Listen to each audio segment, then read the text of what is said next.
Di tadi kan udah dilihat ya. Kita bisa ngelihat yang namanya modul kelima. Coba lihat. Kita bahas subjek hukum. Modul keempat barusan secara garis besar sudah saya singkat. Model 5 subjek hukum, objek hukum, hak subjek hukum, gitu ya. Nah, subjek hukum. Sambil jalan, sambil dibaca-baca, ada yang kurang mengerti nanti ditanyakan ya.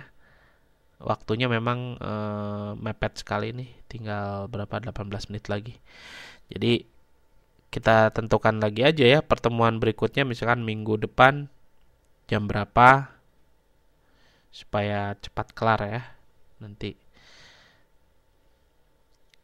Saya rencananya kalau pakai Wizik satu kali lagi, terus nanti pakai Skype. Sisanya pakai Skype ya. Kalau pakai Skype sih sesering mungkin nanti. Kalau misalkan ada waktu teman-teman ya boleh kapan aja pakai Skype. Oke ya. Selanjutnya, subjek hukum adalah pemegang, pengemban, atau pendukung hak serta kewajiban. Subjek hukum ini bisa dibedakan menjadi dua macam, yaitu orang, yang didasarkan pada orang, ataupun dalam bahasa Belandanya naturlijk person. Jadi bacanya naturlijk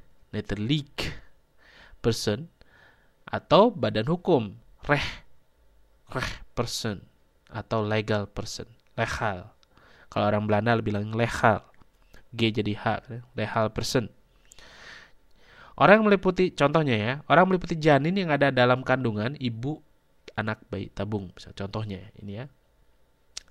Jadi kalau misalkan dalam proses hukum, subjek hukum misalkan ya, seorang ibu ini ya, nah anak bayi tabung atau misalkan anaknya yang dalam kandungannya tidak ikut dihitung gitu. Tapi si ibunya kan yang kan namanya anak itu kan nggak ada masalah gitu kecuali memang setelah lahir gitu. Kalau misalnya masih dalam kandungan kan masih ibunya yang mempunyai kendali gitu ya.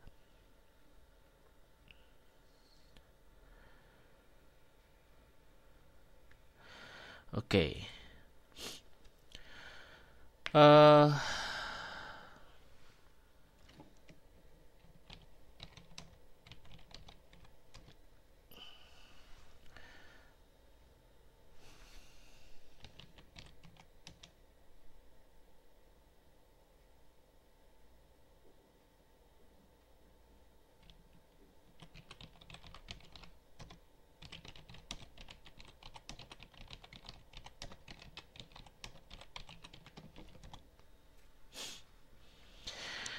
Nah, selanjutnya Pak, timbul masalah pada hukum apabila manusia cloning dapat dianggap sebagai naturally person. Nah, sekarang masih ada perdebatan ya tentang manusia yang dikloning. Kambing atau sapi atau mungkin juga beberapa hewan-hewan lain sudah ada yang dikloning. Tapi ini menjadi perdebatan bahwa menyalahi kodrat dan lain sebagainya gitu. Jadi secara teknologi, secara ilmu pengetahuan itu syah, tapi secara hukum itu banyak perdebatan ya bahwa yang menganggap bahwa manusia tidak bisa dikloning karena menyalahi kodratnya sebagai manusia gitu ya.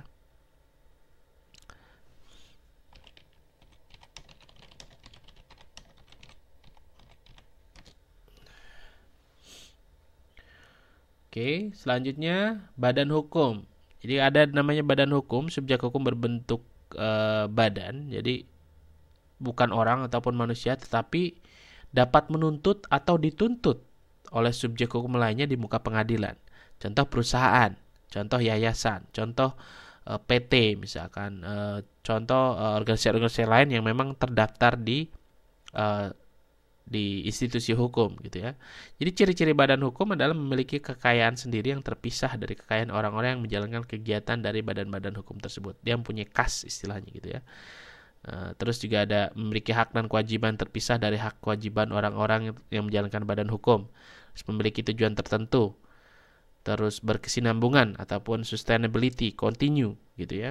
dan tidak terikat pada orang-orang tertentu. Kalau misalkan orang itu keluar, tetap saja organisasinya jalan atau badan-badannya itu jalan gitu ya. Terus selanjutnya ada objek hukum. Mari kita baca objek hukum. Objek hukum itu dalam bahasa Belanda namanya objek. Jadi segala sesuatu yang bermanfaat dan dapat dikuasai oleh subjek hukum serta dapat dijadikan objek dalam suatu hubungan hukum. Nah, pengertian objek hukum ini teman-teman semuanya bisa dibedakan dalam urusan-urusan ataupun zaken dan benda ya, urusan-urusan dan benda. Jadi benda dapat terdiri dari benda berwujud ataupun tangible tulisannya. Kalau sekolah negeri itu juga badan hukum ya Pak? Iya dong. Semua, tidak hanya negeri, semua sekolah itu badan hukum karena biasanya mereka punya dasar pendiriannya. Semua organisasi yang punya dasar-dasar pendirian didaftarkan secara syah dan legal itu namanya badan hukum gitu ya. Terus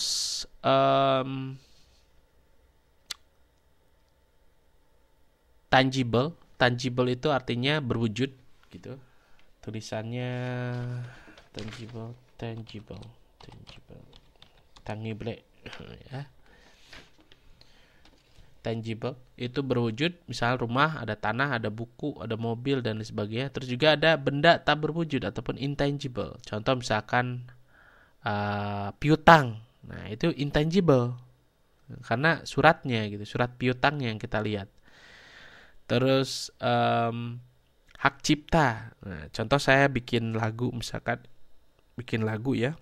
Terus dinyanyikan orang tanpa izin ke saya. Itu intangible. Karena haknya yang dihargai itu haknya. Jadi bukan suaranya ya dan lain sebagainya, tapi hak ciptanya. Terus benda juga dapat dibedakan dalam benda bergerak, misalkan buku, pensil, benda tidak bergerak, misalkan kok buku dan pensil ya. Salah ini, benda bergerak ini misal mobil gitu ya. Terus sorry. Kalau dalam benda bergerak ini mungkin ada sedikit perbedaan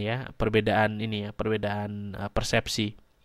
Jadi dalam benda bergerak, misalkan buku, pensil. Nah, biasanya buku dan pensil ini akan habis cepat gitu ya. Jadi dia dinamis, bukan bergerak nih, benda bergerak, tapi benda dinamis ya.